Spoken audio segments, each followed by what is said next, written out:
जी, अस्सलाम वालेकुम। उम्मीद करता हूँ आप सब दोस्त खैरियत से होंगे। पिछले 3 दिनों से कंटिन्यूअसली जो है वो मैं अपनी वीडियोज़ में बता रहा था कि ले लें, जितना भी पैसा स्पेयर पड़ा हुआ है, तो उसे जो है वो स्टॉक लेके रख लें। अब जो है मार्केट ने ऑलमोस्ट जो है आज 42 100 पॉइंट्स जो है ऐड ऑन किए हैं। तो आप वही स्टॉक देखेंगे इंशाल्लाह अगले अपकमिंग जो है वो फ्यू डेज़ के अंदर, जो कि आपको जो है वो 20% 30% तक जो है वो डिस्काउंटेड रेट के ऊपर मिल रहे थे। अभी वो जो है आपको 20-30% का रिटर्न देंगे अगले आने वाले चंद दिनों में। तो यही चीज़ जो है पिछली मैं कंटिन्यूअसली अपनी वीडियोस में बता रहा था कि मार्केट में जो है वो ये जो पैनिक है ये वक्ती है। इससे पहले भी इस तरह की बहुत सारी सिचुएशन बनी है। कोरोना के टाइम पे बना, पाकिस्तान और इंडिया की वॉर के टाइम हुआ, ईरान और इसराइल की वॉर के टाइम पे सेम सिचुएशन थी। तो ये जो है मार्केट का हिस्सा है और ये मार्केट के साथ जो है वो टाइम टू टाइम चीज़ें चलती रहती हैं।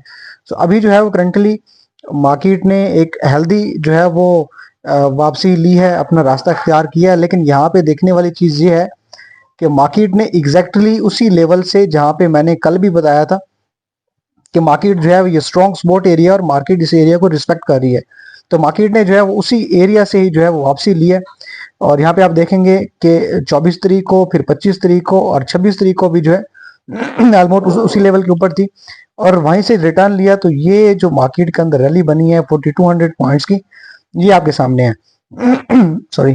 तो अभी करंटली जो है मार्केट ने जो क्लोजिंग दी है वो ऑलमोस्ट अपना जो रेजिस्टेंस एरिया है 1,70,000, 1,69,500 से 1,70, तो मार्केट ने उसके करीब करीब जा करके जो है वो क्लोजिंग दी है।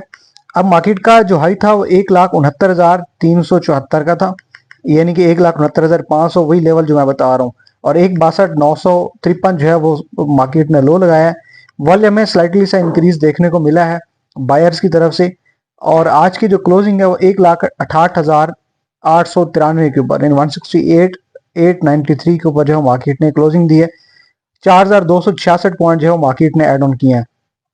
यहाँ पे जो है एनएमएल निशात मिल जो कि आज अपर कैप हुआ है, इसको हम टेक्निकली डिस्कस करेंगे। ये हमने भी बाय किया हुआ था। मैंने बताया था कि ये जो पिछले 2-3 दिन थे ये मार्केट जो है वो यहाँ पे आकर के सपोर्ट ले रही थी, 24 25 26 ये ऑनवर्ड जो है। तो यहाँ ये जो है सारा एरिया, ये सारा जोन जो था यहाँ से, बल्कि 1,66 से लेकर के नीचे जो है 1,64 तक, ये सारा बाइंग जोन था। तो मैं अपनी वीडियोस में भी कंटिन्यूसली बता रहा था कि बाइंग करें, और मैंने जो है वो जो मेरे पेड ग्रुप जो है जहाँ पे हम ट्रेडिंग की सर्विसेज देते हैं वहाँ पे भी बाइंग करवाई और अच्छी खासी बाइंग करवाई है। और इंशाल्लाह जो है जिन लोगों ने बाइंग की है अभी वो अच्छे रिटर्न्स भी जो है वो देखेंगे। कहीं भी नहीं गया, अगले आने वाले 1-1.5 महीने के अंदर अंदर भी जो है आपको जो हमारे प्रीमियम ग्रुप है स्विंग कॉल्स का, उसके अंदर 20% 30% रिटर्न तो कहीं भी नहीं गया। बाकी डेली ट्रेडिंग तो है जो है वो डे टू डे जो है वो चलती रहती है एक्टिविटीज। अभी करंटली जो है अब मार्केट की जो क्लोजिंग है जैसे मैंने बताया 1,69,500 1,70 जो है ये रेजिस्टेंस एरिया है। तो वहां पर आकर के जो है वो मार्केट ने क्लोजिंग दी है। अगर मार्केट इसको जो है वो सस्टेन करने में कामयाब रहती है, कल फ्राइडे भी है, फिर आगे वीकेंड है, इसको कामयाब हो जाती है इसको सस्टेन करने में, तो 1,71,500 तक जो है फर्दर रैली हमें देखने को मिलेगी। 1,71,500 जो है हमारे पास R1 है, यानी कि सॉरी R2 है, रेजिस्टेंस है। पहला R1 जो है 1,70 होगा और 1,71,500 जो है वो रेजिस्टेंस 2 है। और R3 की तरफ जाते हैं तो 1,74,000 जो है हमारे पास R3 है। तो मार्केट जो है वो दोबारा वापस अपने पॉजिटिव सेंटिमेंट्स की तरफ मूव कर रही है। जो मेन खबर चल रही थी यूएसए और ईरान की वॉर को लेकर के, तो आज जो है वो न्यूज आ गई है कंफर्मेशन ईरान की तरफ से कि अगले आने वाले 7 सालों तक जो है वो यूरेनियम की ये जो वो काम कर रहे थे यूरेनियम के ऊपर, न्यूक्लियर अपना वेपन के ऊपर, तो उसको जो है वो 7 सालों तक जो है वो पोस्टपोन कर देंगे। तो अब जो है वो सेटलमेंट हो गई और वॉर का जो अंदेशा था, जो खदशा था, वो भी टल चुका हुआ है।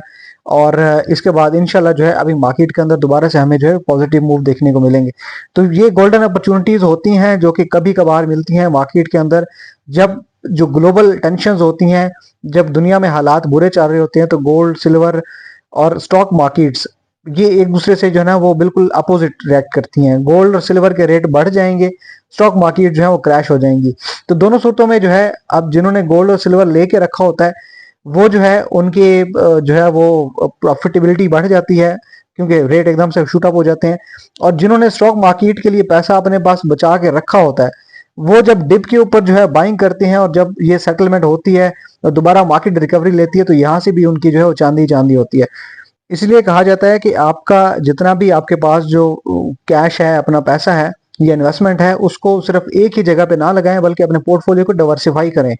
आप पोर्टफोलियो को डाइवर्सिफाई करने का मतलब ये नहीं कि आप स्टॉक मार्केट के अंदर डिफरेंट कंपनीज में इन्वेस्टमेंट करें, ये एक राइट वे है, करना चाहिए, लेकिन सारे का सारा पैसा स्टॉक मार्केट में नहीं लगाना चाहिए, बल्कि आपको जो है अपना कुछ पैसा जो है कमोडिटीज के लिए भी रखना चाहिए कि जब इस तरह की हंगामी सूरत हाल बनती हैं, ग्लोबल टेंशंस बनती हैं, तो गोल्ड और सिल्वर की प्राइसेस अगर आपके पास पड़ा होगा तो वहां से आपको जो है गेन मिल जाता है। अब वो आप ऊपर उसको सेल करते हैं, तब तक मार्केट क्रैश कर चुकी होती है, तो वो पैसा जो है आप यहाँ पे घुमा करके जो है अपना, जब आप स्पोर्ट एरियाज के ऊपर बाइंग करते हैं तो 20-25%, 30% जो है फिर यहाँ से भी आपको रिटर्न्स मिल जाते हैं। लेकिन ये सारी चीजें जो है वो डिसीजन की गेम है। अगर आप डिसीजन लेना जानते हैं तो आपको पता है कि आपने पैसा कैसे बनाना है। तो अच्छा, और दूसरी चीज ये जो मैं बता रहा हूँ, ये सारी जो बातें हैं ये सिर्फ इन्वेस्टर्स के लिए हैं या फिर स्विंग ट्रेडर्स के लिए हैं। जो डेली ट्रेडर्स हैं उनके लिए मार्केट जो है वो इन तरह के मामलात में जो है वो ट्रेडिंग के लिए बिल्कुल नहीं होती है। अपना पैसा स्पेयर रखें, जब मौका आता है तो फिर उसके बाद जो है वो बाइंग की जाती है। और वो दोनों तरीके जो है हमारे ग्रुप के अंदर जो है अलग अलग ग्रुप हैं, डेली ट्रेडिंग का भी, स्विंग का भी। तो टाइम टू टाइम जैसे जो सिचुएशन बनती है मार्केट की, उस हिसाब से जो है हम बाइंग करवाते रहते हैं। आगे चलते हैं और एनएमएल को डिस्कस करते हैं। हमने इसके अंदर बाइंग की थी, आज जो है वो अपर कैप हुआ हमारा। दोनों टारगेट इसके अंदर TP1 और TP2 दोनों जो है वो हिट हो गए। अब इसने जो है वो अपर कैप इसका लगा 176.86 के ऊपर। तो उसके बाद जो है इसने चंद पैसे नीचे आया, 176.74 के ऊपर जो है इसने 12 पैसे नीचे आकर के जो है वो क्लोजिंग दी है। जो लो था इसका 160 का था। अब इसके पीछे जो है एक शानदार ये जो ब्रेकआउट था, इसके पीछे जो है वो देखने वाली चीज ये है कि ये जो ब्रेकआउट है ये सस्टेनेबल कहाँ तक है, यानी कि मूविंग ऑन जो है ये आगे कहाँ तक जा सकता है। तो उसको जो है हम देख लेते हैं। लेवल्स जो है यहाँ पे मैं आपको बताता हूँ। इसके अंदर हमने जो बाइंग की थी वो 161 से 163 के जो फिगर है उसके अंदर की थी, और ये कुछ दिन पहले की बात है। और आज जो है, आज भी इसने 160 का अपना लो लगाया था, और उसके बाद ये शूट अप जो है इसमें देखने को मिला है। अल्हम्दुलिल्लाह हमारा जो है वो टारगेट अचीव हुआ। तो अभी करंटली जो है इसके अंदर जो रेजिस्टेंस है वो यही है 176 रुपए का। ठीक है, तो 176 रुपए जो है, अगर मैं एग्जैक्टली आपको बताऊं तो दिस वन, हाँ 177 जो है इसके अंदर एक रेजिस्टेंस है। इसको सस्टेन करता है तो फिर उसके बाद जो है इसके अंदर जो टारगेट्स इंशाल्लाह देखने को मिलेंगे वो होंगे हमारे पास 177 के बाद 188। ठीक है, 188 रुपए तक जो है उसका TP2 होगा, और मूविंग ऑन जो है उसको सस्टेन कर लेता है तो 196 और 202 रुपए तक जो है इसके अंदर मूव हमें देखने को मिलेंगे।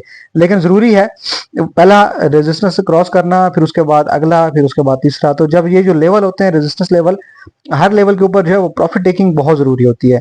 और ये चीज देखने वाली होती है कि अगर एक स्टॉक के अंदर जो है कॉन्टिन्यूसली बड़े स्ट्रॉन्ग वॉल्यूम लग रहे हैं, जैसे आज इसके अंदर 30,65,000 शेयर्स का काम हुआ है, तो जब इतने वॉल्यूम लग रहे हैं और शेयर जो है अपर कैप हो रहा है, तो फिर जो है वो रेजिस्टेंस पे जो लेवल है उसके ऊपर बेचना जो है वो मुनासिब नहीं होता, क्योंकि जब अपर लॉक हो गया तो फिर अगले दिन जो है उससे ऊपर ही ओपन होगा, तो लेवल से ऊपर ही ओपन होगा। तो उसके बाद जो है आप R2 का वेट करते हैं कि वहां पे जाकर के जो प्रॉफिट टेकिंग करें। तो खैर ये सारा तरीकेकार, कब लेना है कब बेचना है स्टॉक को, ये जो है वो सारा आपका अपना डिसीजन होता है, और टाइमली डिसीजन जो है वो बड़े जरूरी होते हैं। तो ग्रो हमारे जो सर्विसेज हैं उसके अंदर हम आपको यही हेल्प करते हैं कि आपको बताते हैं कि आपने कब कौन सा स्टॉक लेना है और कब उसमें से एग्जिट लेना है। तो ये सारी जो सर्विसेज हैं हमारी, वो हमारे व्हाट्सएप ग्रुप के ऊपर जो है वो आपको प्रोवाइड की जाती हैं। तो हमारी सर्विसेज ज्वाइन करने के लिए नंबर आपको डिस्प्ले में नजर आ रहा है, इससे आप ज्वाइन कर सकते हैं। इसके अलावा हमारी जो कम्युनिटी है जहाँ पे आपको ये इंडेक्स का एनालिसिस, यहाँ पे जो है वो क्लोजिंग बेल जो है मार्केट की डेली समरी, इसके बाद सेक्टर वाइज मार्केट की performance, top active, top losers, top gainers, ये स्टॉक यहाँ पे मिल जाते हैं।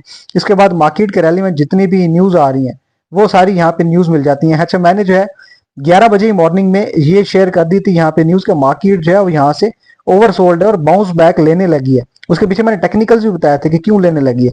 ठीक है, तो उसके बाद अल्हम्दुलिल्लाह जो मार्केट ने जो रिकवरी ली है वो सारी आपके सामने है।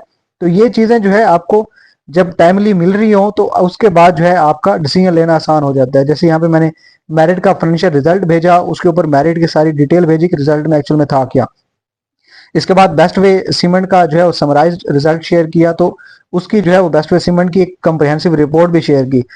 BF बायो का रिजल्ट, तो उसके साथ जो है उसकी कंप्रिहेंसिव रिपोर्ट। तो ये सारी चीजें जो है जरिया का आया हुआ था। ये सारी चीज़ें जितनी भी हैं यहाँ पे जो है वो टाइम टू टाइम शेयर की जाती हैं। तो हमारी ये जो कम्युनिटी है ये बिल्कुल फ्री ऑफ कॉस्ट है, ये कोई भी जो है वो ज्वाइन कर सकता है।